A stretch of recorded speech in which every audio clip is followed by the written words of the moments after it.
Welcome to another episode of the Authors Impact Hub podcast. I am your host, Juanita Woodson, and today I'm joined by author Sharise Johnson-Moore.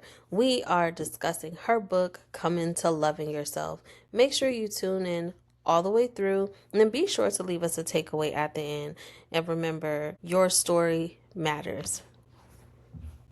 I would say some inappropriate behavior between me and this male cousin, and he asked me for forgiveness for what he had done to me. And I turned around and said, "Man, I forgave you a long time ago. I don't got time for that." Wow. That's something that I can't. In that moment, I think God was speaking through me through that moment because I told him, "Yeah, I forgive you because I can't hold on to that." I can't hold on to that. I can't have a grudge about it. I could just say, I accept your apology. That's exactly what I say. I accept your apology.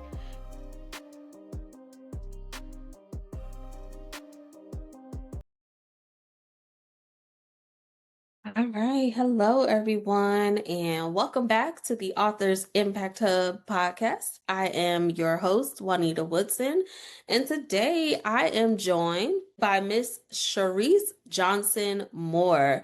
And we are going to be talking about one of her many books, yes, because she has many titles.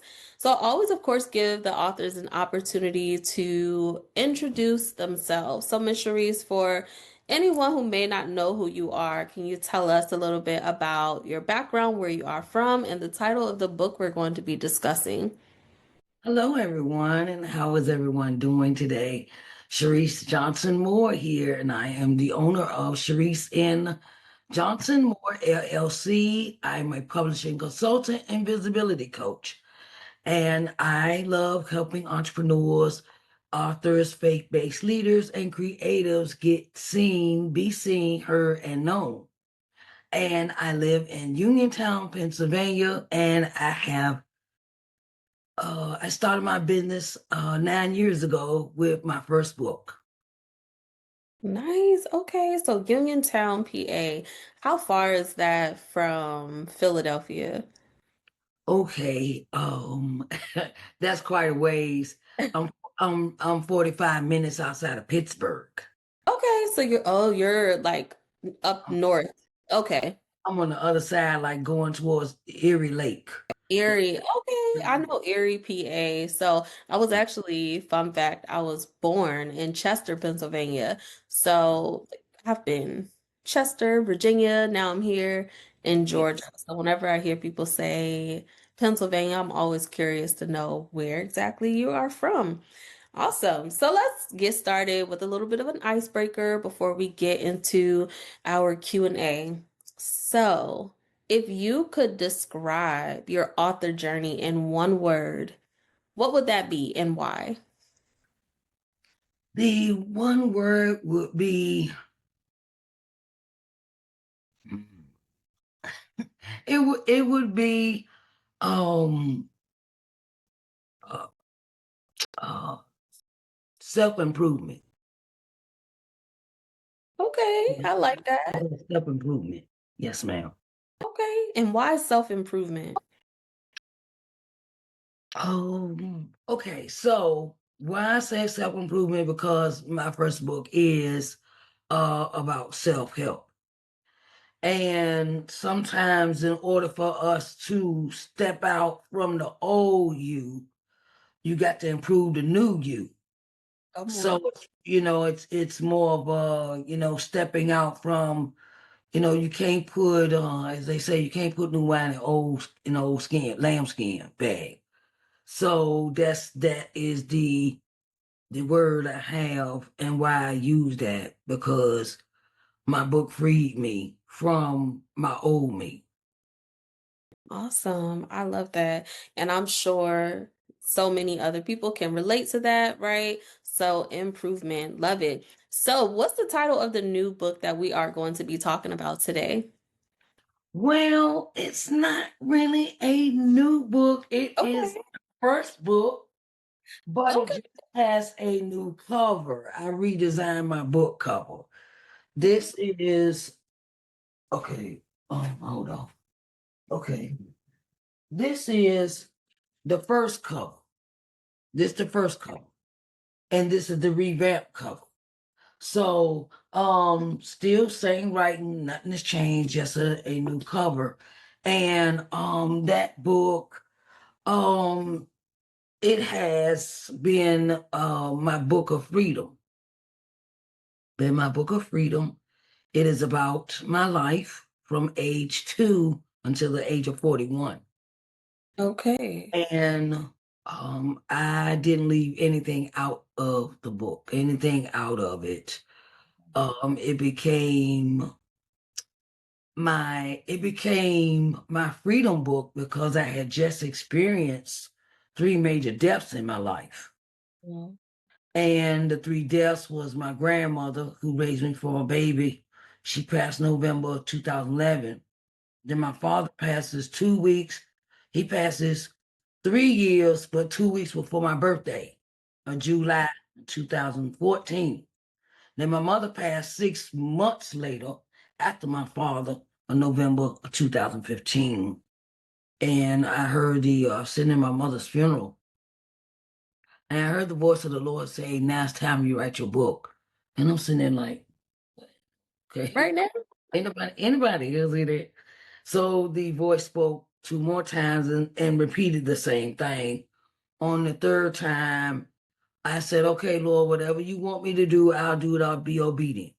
So soon as I got home from my mom's funeral, which was in Detroit, Michigan, I came home back to Uniontown and proceeded to write that book. Okay. See the Like right, you're not gonna have to tell me a fourth time. I heard you. right. I heard you this last time, and we are gonna get to it. Yes. Yes, So ma'am. you talk about trauma, grief, and self-doubt, right? So what did the beginning of your own healing journey really look like behind the scenes? It was learning how my words mattered, how my opinion mattered, how I had to learn how to say no to people, Mm, how I had to stand up for myself, be confident, and not feel like I had to. Needed people's validation anymore. okay.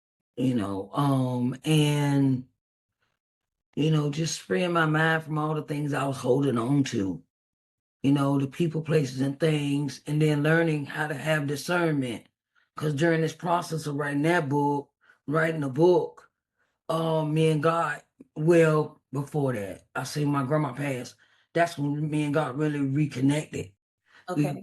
we started our reconnection when my grandma passed, and it got deeper and deeper, and the relationship got deeper.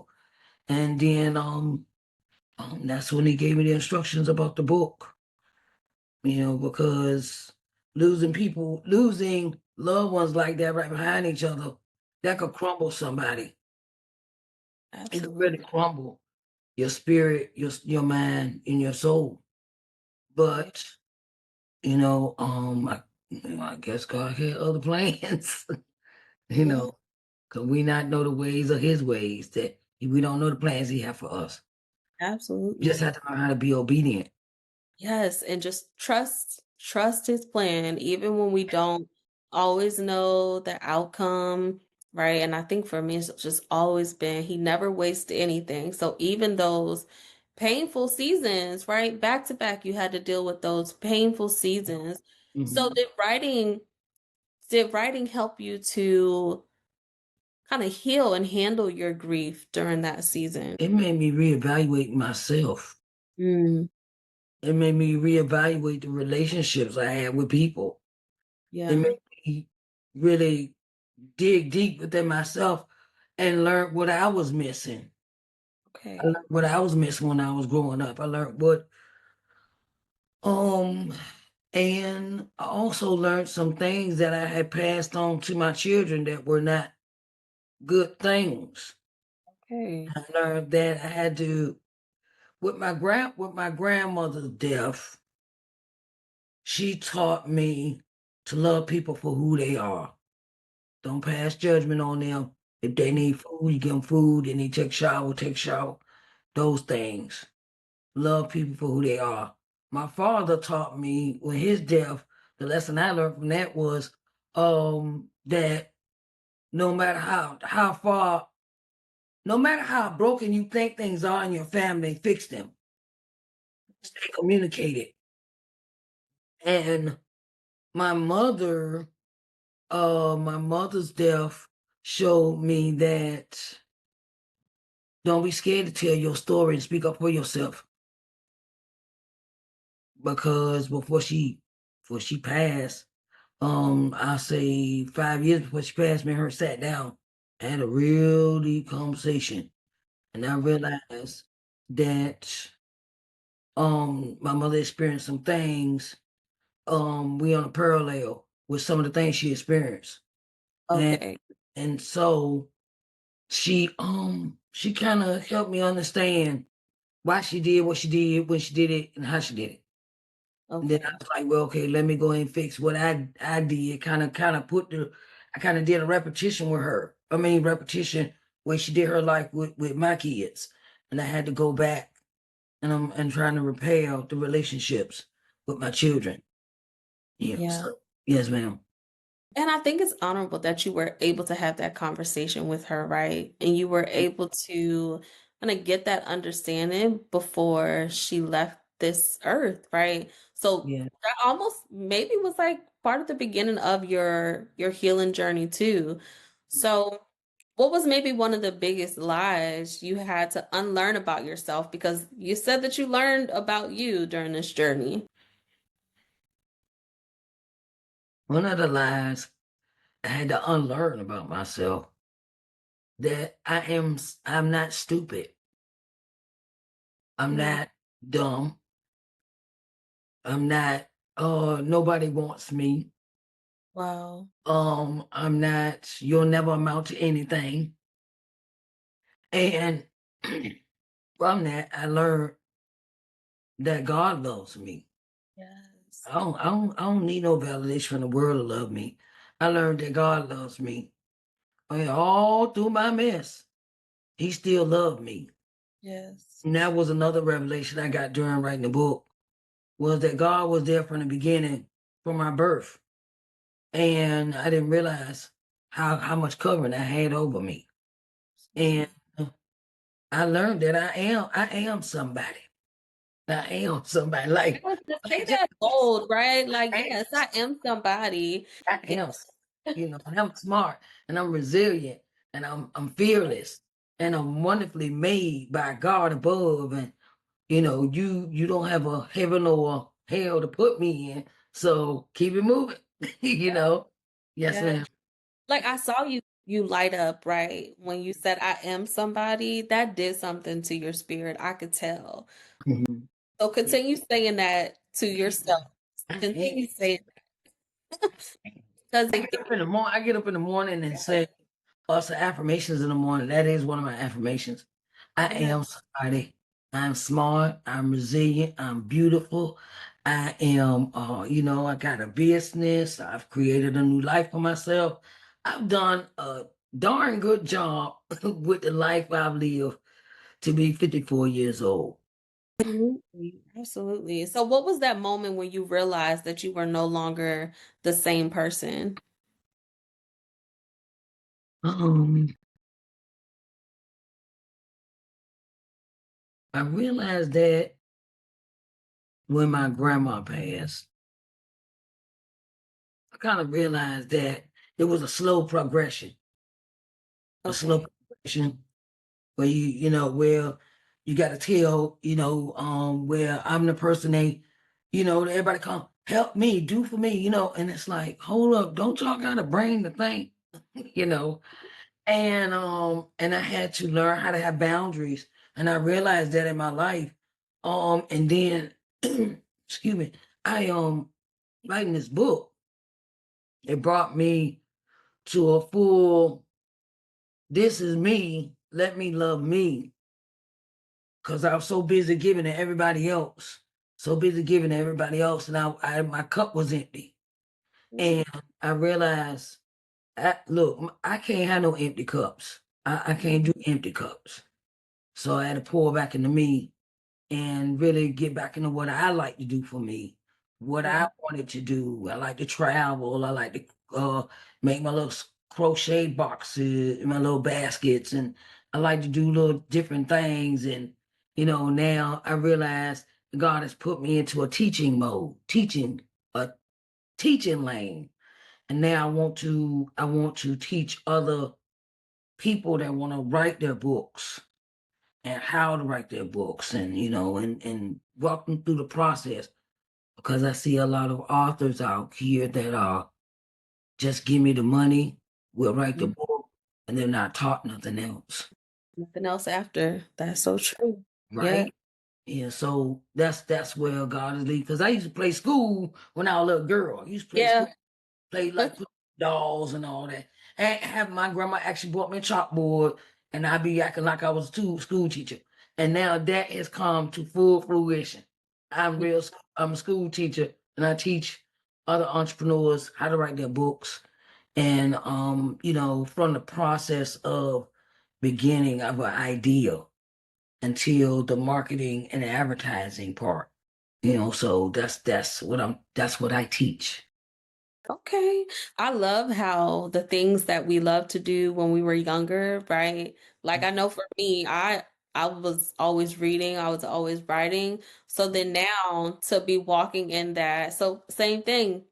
You liked to play school when you were younger, right? And then now you're doing that. You're teaching other people how to do something that helped you. So what was the hardest part of the writing process for this book? There was no hard part about writing this book, because every time I asked God, okay, God, what should I write about? When He gave me the idea, He said, put everything in there. Put everything about your life in that book. Yeah, because you said 2 to 41? Yes, 2 to 41. That's what I So remember. it's chronologically in order.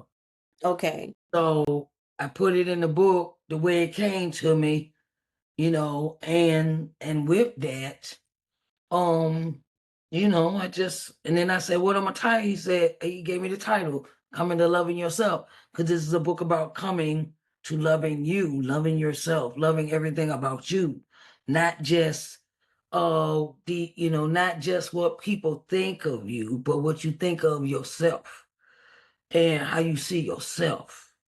And you realize in my life, I realized I wasn't doing stuff for me. I was doing everything for everybody else. All Mhm. the whole time I was growing up, and I realized, okay, now it's my turn. Now it's my turn. Now it's my time. And everybody else is going to have to wait. Yeah. Yeah. So one thing I know, right, when you're walking in that freedom, you now have discovered yourself in a different way, and it's not only taught you things about you, but it's revealed things to you about other people, right? What did forgiveness look like? Because I know that it's hard to pour into our cups and really walk in that freedom if we don't forgive. So what did that look like for you? I've had my freedom, I had my forgiveness moment with a relative. Okay. And his grandmother had just passed away. And his grandma and my grandma, they grew up together. Okay. And early in life, some things, I would say some inappropriate behavior between me and this male cousin.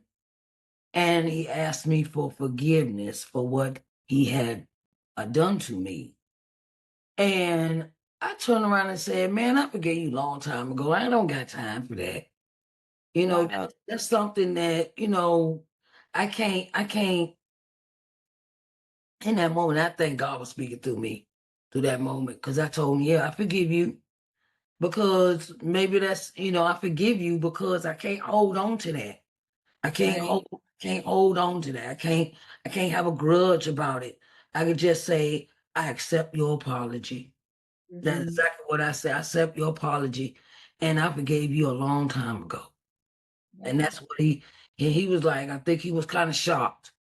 And I was like, baby, you be all right, you be all right, because, you know, the things that people do to us or take out on us or treat us and kind of turns us into evil, mad, evil, destructive, self-destructive people, and sometimes when we grow up like that, it makes us have roses like different color glasses on Yeah. to the world.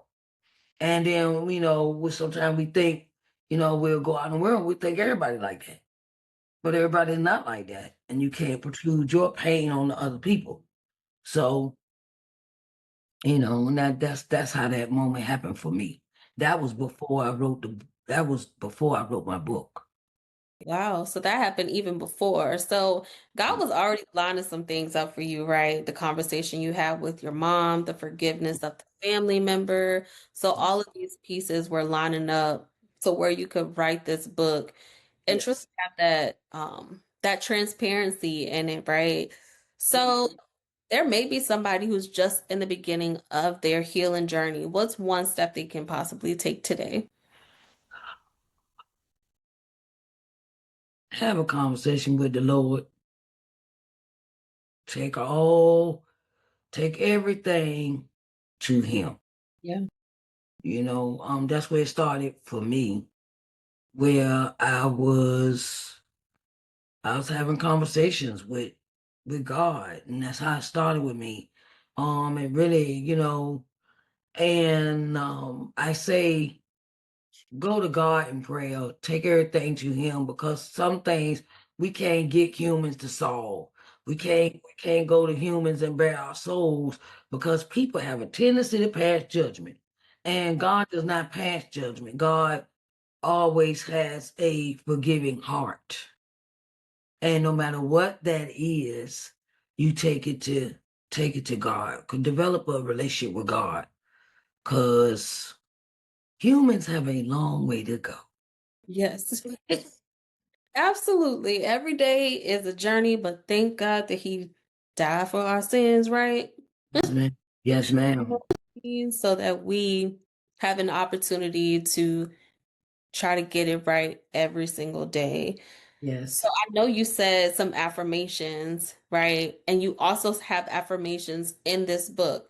So, how important was it for you to shift your thoughts along with your healing? Because there's power in what we say. Okay. So with that, I have a poem. It's called Once Upon a Time. And I thought about all those things when I was writing this poem of what I was going through and how God flipped it, how God turned it around. And and with that, it is confidence. The book gave me confidence. It gave me an understanding of, I am who I am by the grace of God. And, you know, everyone is uniquely made, and you just have to walk in the light. Yeah. Oh, they say, walk in the light, All right. beautiful light. Come where the dewdrops of mercy shine bright. Shine all around us by day and by night. Jesus, the light of the world. And we have to walk in that every day Right. with our Okay. affirmations. And, I get up. That's another thing I used to do as a child. Is I used to sing in church. And I didn't cherish that gift when I was in the world. But now I cherish the gift because God, you know, I still had a gift. Yes. Yes, you do. This is beautiful. And I'm surprised I still got it because of things I was doing in the world, smoking cigarettes and being addicted to crack cocaine and things of that nature. And I'm still surprised I still have vocal cords. So now I cherish the gift. I don't just, all right, I just got to give over it, whatever. No, it's a gift from God. And I know that He gave it to me for a reason. Yes. So, and then you get up in the morning, you look at yourself in the mirror, say, "Hey, girl, how you doing?" You know, girl, hey, and you say, "I am loved, I am beautiful, God made me this way, He didn't make no mistakes." You got a beautiful skin, you got beautiful hair, and love you like no other. Love Absolutely. you like no other. Yes, you have a beautiful story, a beautiful testimony. So just continue walking in that healing and inspiring other people, right? So, Yes. how did your healing journey prepare you for the work that you're doing now, helping others walk in their purpose and amplify their voice?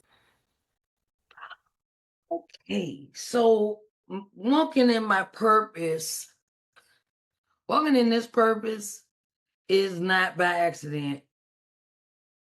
Cause after I did some really life things. After my mother passed, I enrolled in theology school, and I have a bachelor's degree in theology. And ministry is my main purpose. Yeah. And I speak with kindness. I speak with love. I might throw a Bible verse in there on you during a motivational conversation, or and I always speak with love. You have Yes. to always speak with love when you speak with others, and pray for them, pray with them, cover them, cause you don't know what kind of battles people going through when you ain't seeing that. We can see each other on screen, but I don't know what kind of battles you dealing with, Yeah. and you don't know what I'm dealing with. But when we come together, when two or more gather together in His name, you know how that is. It becomes where we go into service, we go into praise and worship, and that's how I lead my walk. I walk with God. Yeah, I've stumbled, I failed, but as we fall down, but we get up. Yeah, so that's how I believe that we have to, and we also not just for ourselves, but for others. We have to Absolutely. and we have to lift them up, not just tell them what to do. We have to sometimes instruct them on how to move and how to be and have being, and we have to walk in clarity, and and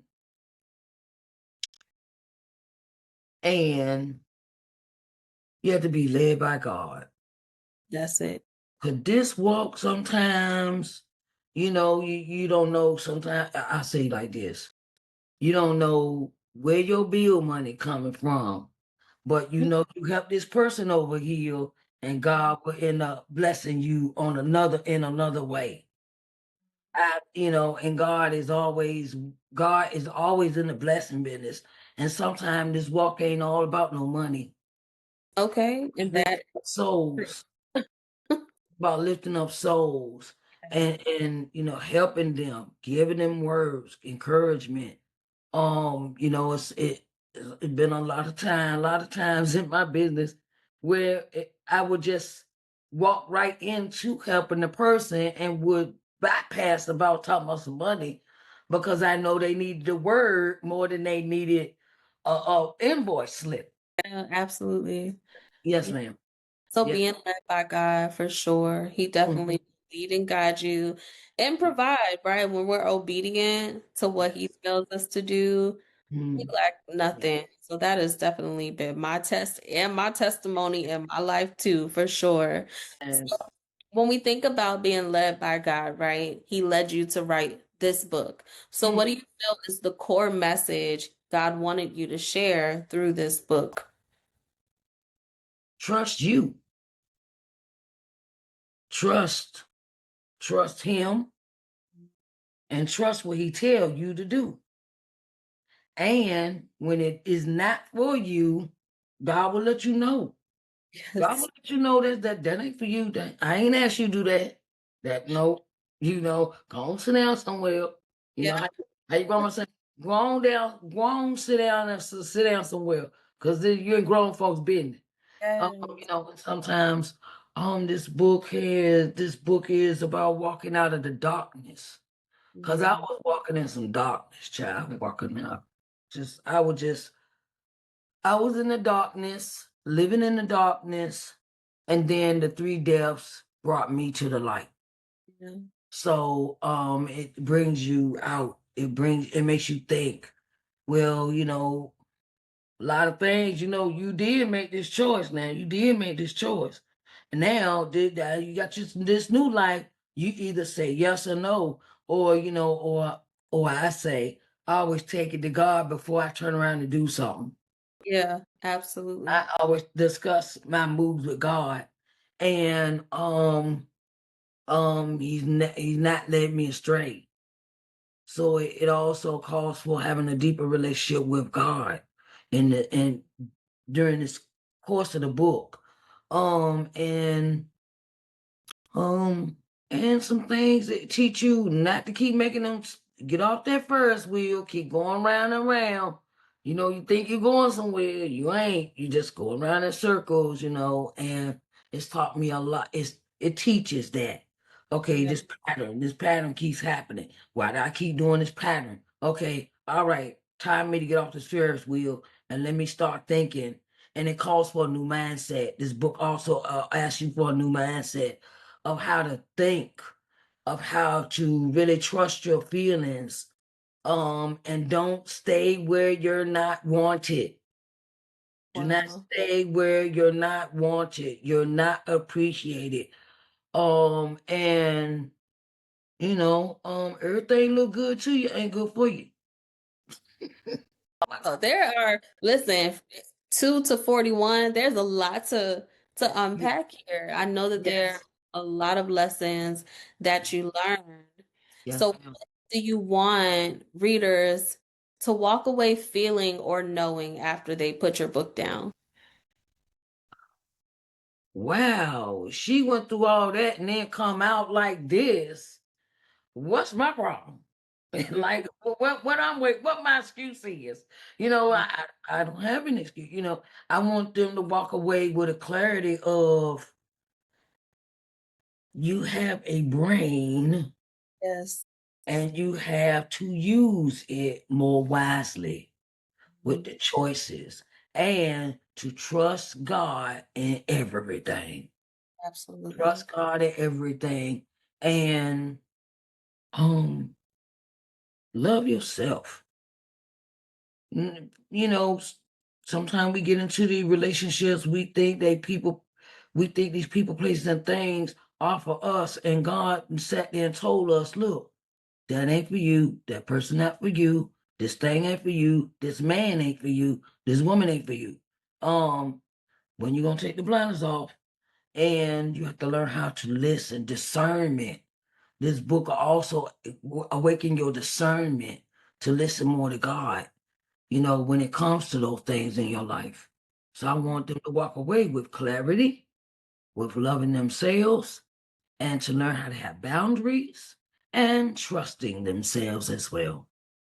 Absolutely. Listen, we are going to learn a lot from this book, but more than anything, just that we can overcome anything because your testimony is just amazing, right? So there are so many people who are walking the same path that you used to. So you are a picture of you can get through this. Yes, you can get to the other side and look at all that you've accomplished because you said yes, because of your obedience. So I think it's amazing. So how can we connect with you on social media and order a copy of your book? Okay, well, you can go to my website at ShariceNJohnsonMoore.com. You can also, I have Sharise Johnson-Moore, two Facebook pages. One is Sharise Johnson-Moore, and the other one is Sharise Johnson-Moore LLC. I have a Twitter account, Sharise J. Moore. Instagram is uh, SNJM LLC. I have a TikTok, Sharise J Moore. I have a YouTube channel, Sharise Johnson-Moore. Let's see, what else do I have? I got Substack. I have a Substack account, Sharise Johnson-Moore. And you can also purchase the book on Amazon in paperback and ebook.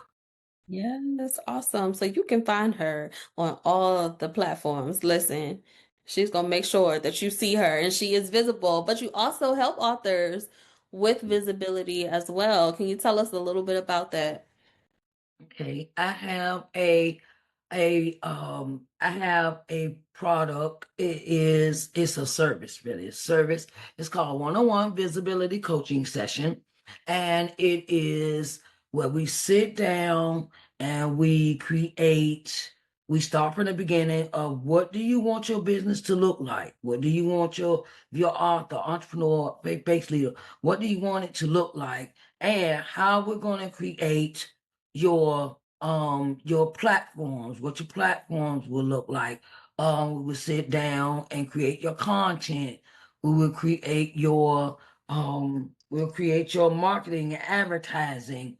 We will research what shows to be on because I have different connections, and and with those different connections we can, you could become a guest. We're gonna figure out your visibility, interviews, podcasts, media, TV, things of that nature. We put all that into a 3 hour session,